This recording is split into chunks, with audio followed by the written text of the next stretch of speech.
Hey everybody, welcome back to another episode of the Rock Church podcast. I'm really excited because it feels like this is the first time that I've gotten to sit down with you face to face for one of these conversations in a very long time. No, for the past 12 weeks it's been, or not 12, about 15, 20 weeks? I don't know, screen to screen.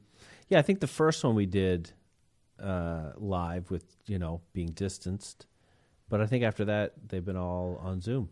Yeah, the video quality for that one was just hilarious. It's Zoom. It is what it is. Yeah. Based on anyone's bandwidth or Wi-Fi access wherever you are in the moment. No, but I was referencing, remember when we did the one in the office and we were at the corners of the screen? It was so ridiculous. That was probably 16 weeks ago. Anyway, this looks much better, I would assume, and we're excited. We're going to be having a conversation about the message that we heard on Sunday from a really special guest speaker. We've been having a series of special guest speakers. Yep. What of really any of the last couple messages before maybe jumping into Pastor Seth's? We've heard from Bishop Tony Miller. Mm-hmm. We've heard from Pastor Matt Tapley, and now this past week and Bill Wilson. Yes, Bill Wilson as well, and now Pastor Seth as well. What sticks out to you maybe from some of these last couple messages that we've heard from these different guests? Well, I think as you listen carefully to each and every one of them, it always seems to be a message in time for us, in season, as we would say. And they're all based on, what's really cool is they're all based on different relationships we have. So obviously Bishop Miller very closely tied in and linked to our church family, been really a part of who we are for the last quarter of a century or more. That's crazy. Friend of Pastor Ted's, and now certainly a friend of our church family, and I have the opportunity and blessing of being a part of a mentorship team that he has developed, where we connect on Zoom, but also in person when we can, and stuff like that. So it's really great to hear from him, and I think great for our church family to hear. Bill Wilson, of course, we've been a supporter of his for well over a decade, if not quite a bit more. We've seen numbers of teams go down and support the work that they do in Metro World Child there, specifically in New York where we visit. So that was great. But also kind of newer relationships for me, and maybe new to our church family, Pastor Matt Tapley out of Ontario, great guy. Closer with Pastor Russ, of course, in the season that Pastor Russ was the lead pastor here. But now I'm trying to kind of connect with him a little more, and I think that was great word for us. And Pastor Seth, who's local here, again, first connection with our church, really more through your dad than with me. But we've been able to partner with them as they've started that church launch in the last 2 years. 2 years, I think, about maybe. Yeah. And, no, it must be a little longer than that because I've been almost here for 2 as the lead guy. Yeah. You've been on staff coming in 2 years in August. Yeah, so that's crazy. So he was here at least a year before that. So we've been able to share facility with him, and as they've been developing their teams. Even on a Sunday, if you've been here for a baptismal service and you've noticed the baptismal tank we've been using, that's actually theirs. I was just going to say that, yeah. Right? And so I think all those things have been great, and I know God has been using each of those gentlemen to speak specifically into my life. But I think also in the life of our church family as we kind of look to God to what's next for us, and it's it's great. I get so excited when I hear, as I did on Sunday, someone telling me something that God's been saying to them, which is so in line with what God has been saying to me, without us having that conversation. Mm-hmm. And so it helps me understand that I believe I'm on the right track, and that I'm hearing God's voice accurately for this season, for myself and for our church family. So I was encouraged by it, and it also gave me a good chance to just take a little bit of a break as we reset for what's next for us, and even when it comes to teaching and stuff like that. So it's been a blessing to me, and I hope everyone else has enjoyed it. So if you had to, let's zone in on Pastor Seth's message specifically, since it's the one that's going to be the most recent in our memory. Right. If you had to zone in on one thing from that message that really stuck out to you? Maybe something that encouraged you, or maybe something that challenged you. What would you say that one thing was from this past message? Well, he drew on a lot of the things that I've been feeling over this while of pandemic. And we even mentioned, it's been a while since we've been in the same room for this. And within that challenging season, as we're still in it, there's also great opportunity, as we've said right from the very beginning, to hear from God, to think differently about your time, to think differently about your relationships, to actually take time in your relationships now that you kind of have to step off that hurried pace that we got so used to and just look at things differently. And I think within all of that, God's been attempting to speak to us. The question is, are we hearing him? Right? Are we listening? And so are we listening to the new thing that he is now doing? Or are we just lamenting of what we have lost in this season? We can't get to church like we used to. We can't travel like we used to. We can't. Well, there's lots of those things. But within all of that, what are the things that maybe God is drawing you towards now that we should be less distracted? Or did you just substitute your previous distractions for just new ones because now you have more time for Facebook, more time for YouTube, more time for whatever, right? And so I think that was a great takeaway for me, and a renewed sense that I think God is drawing the church back to of community. Now, community can be an overused word a lot of times. And community, just like many words in the English language, kind of could have several definitions to it. We use the word predominantly in church circles because of the Bible. The term fellowship, right? Which is much more than just, as the joke would be amongst my non-saved school friends growing up, saying, "Oh, are you going to one of your pop and chip fellowships?" Well, they were out, I don't know. Pop and chip fellowships? Yeah, drinking beer or doing whatever else they were doing. And so, but fellowship is more than just food, right, and just hanging out. It's meant to be deeper than that. Yeah. Right? When you consider your fellowship with the Lord, you're not just thinking about, let's just go have a meal and hang out and kick our feet up. Well, no, it's meant to be more than that. And I think God is drawing the church, and I will say, I'm only going to speak for our church, back to a true sense of that fellowship. Right. A true practice of it, not just a sense of it, a practice of it. I grew up in a time when fellowship happened a lot. It was a part of our upbringing. There was lots of times during the week where someone would be over, and there'd be, talk of the Lord, and sometimes there would even be, spontaneous sing-songs or prayer times or whatever. And so that was just kind of like the background music of everything that took place in our lives. And I think we've lost that along the way, right? We went from a culture of just kind of popping in on people to, having to call from the car to see if they were home, if you could stop by, to maybe only connecting as you go to and from church. And so I think we have an opportunity to get back to that. That's actually more family-oriented, the way that God has made us to be, right? To be among each other, to actually, when they say, bear one another's burdens, it's not just a mental assent thing. There's actually like a physicality to that. We have to be in proximity to each other. Right. We have to be sharing with one another. How can I help you with that, right? How do you love and prefer other people in your life? Well, it's hard to do that through a Facebook post. You have to make effort to connect with people. Right. And so I actually think we get the opportunity in the midst of all this to do it because at this level, it's the only thing we can do. Right? This big, large gathering is just not going to happen. And as we grapple with how best we can get together and worship together, right now in some semblance of 200 apiece, we'll have an element of that, but it's still that surface level fellowship. we need to get together and worship because that's our ministry to God. That's what we come to do, and that's super important. But it's church can't just go that far anymore in my books. Yeah, it has to get closer. And we've had small groups, and that's been great over our history here. You know, we had small groups way back when we used to call them encounter groups, and there's a dozen different names on them.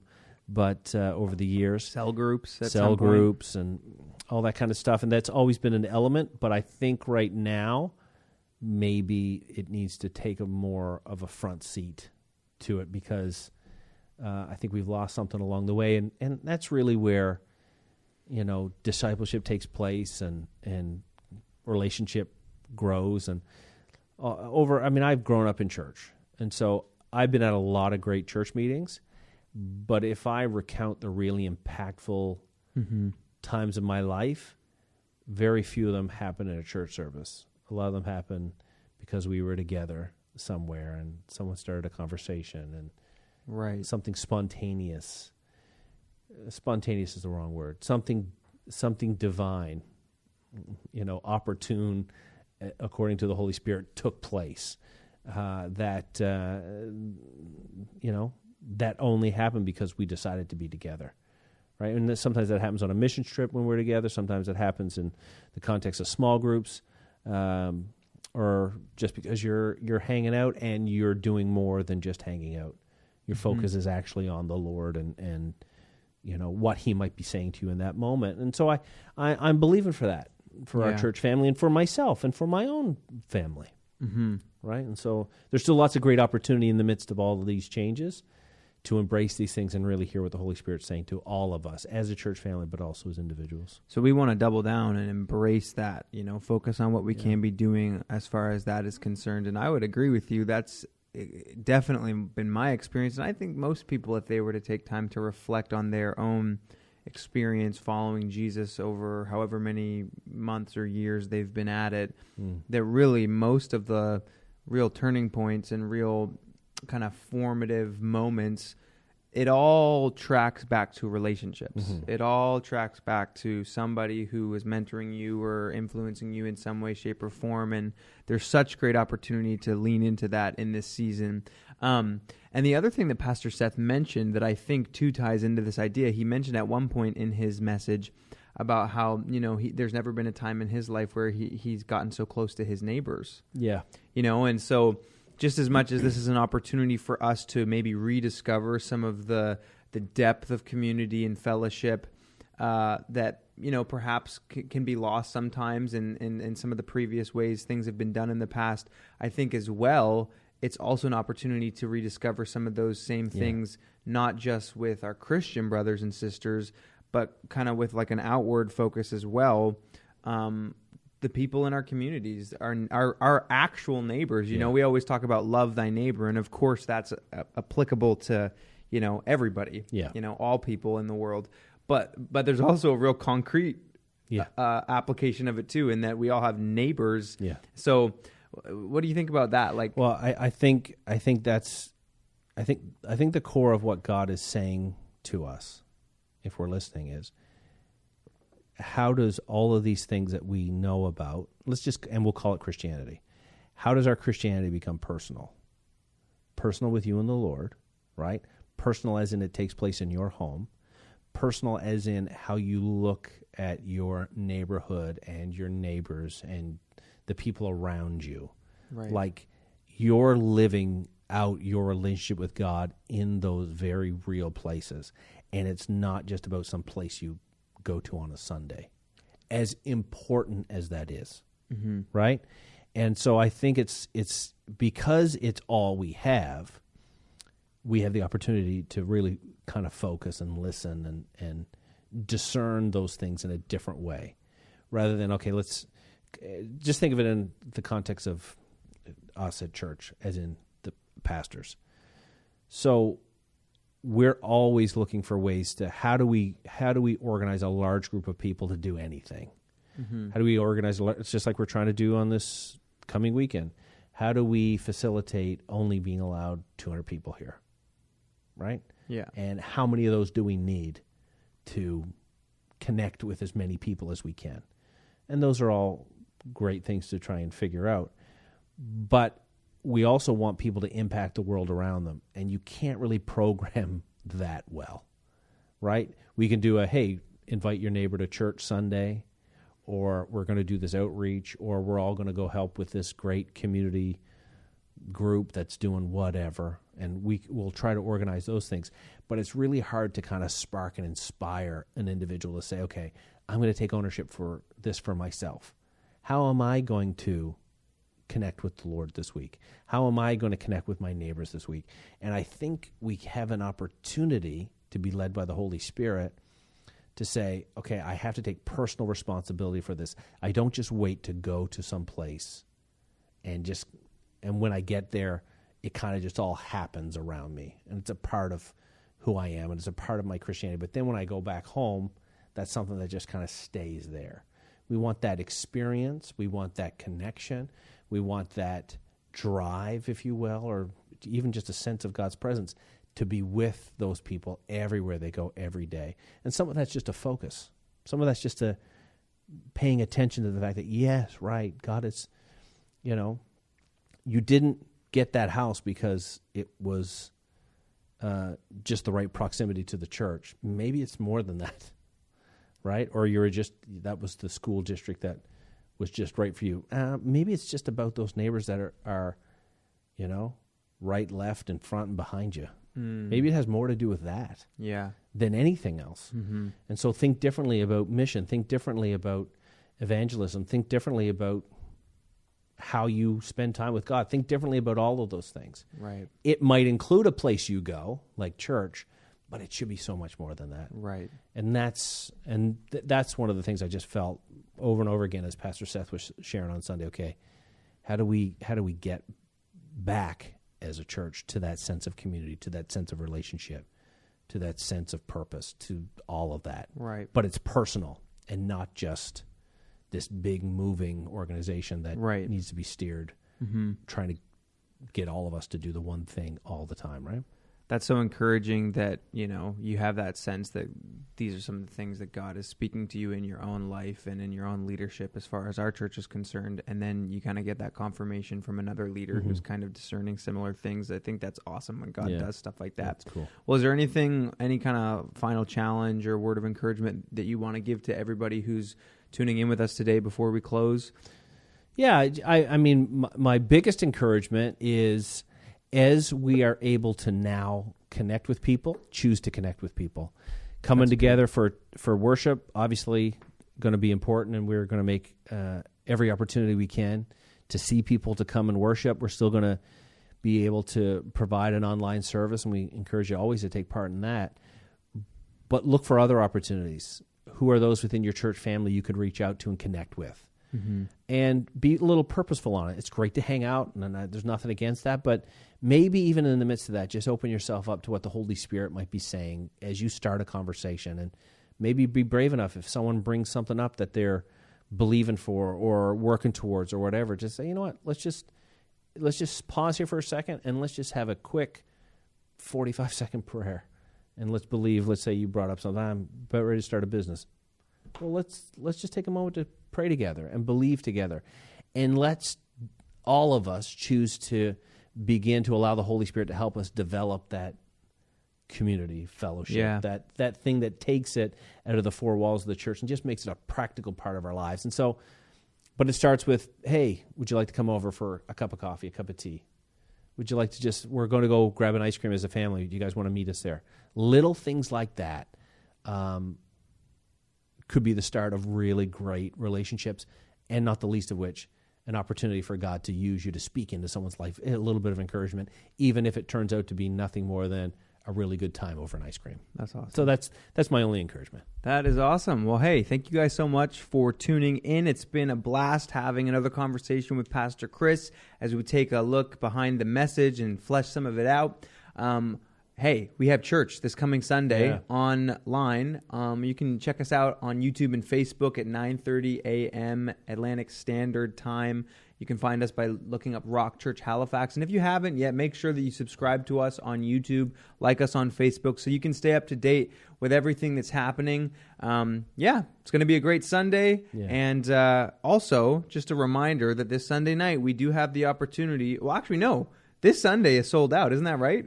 It's sold out as in there's free tickets. But yeah, it's the registration is full. Wednesday's open. But Wednesday's open. And July so, 15th.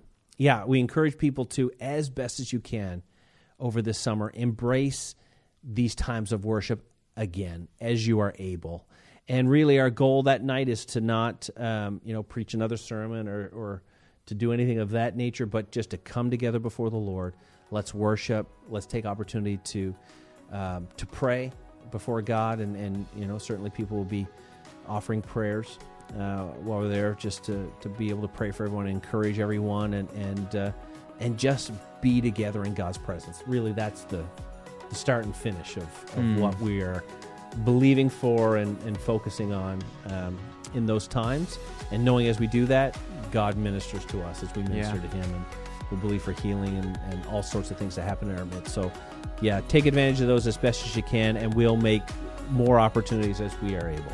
Awesome. That's all we got for today. We will see you guys soon. Bye. Bye-bye.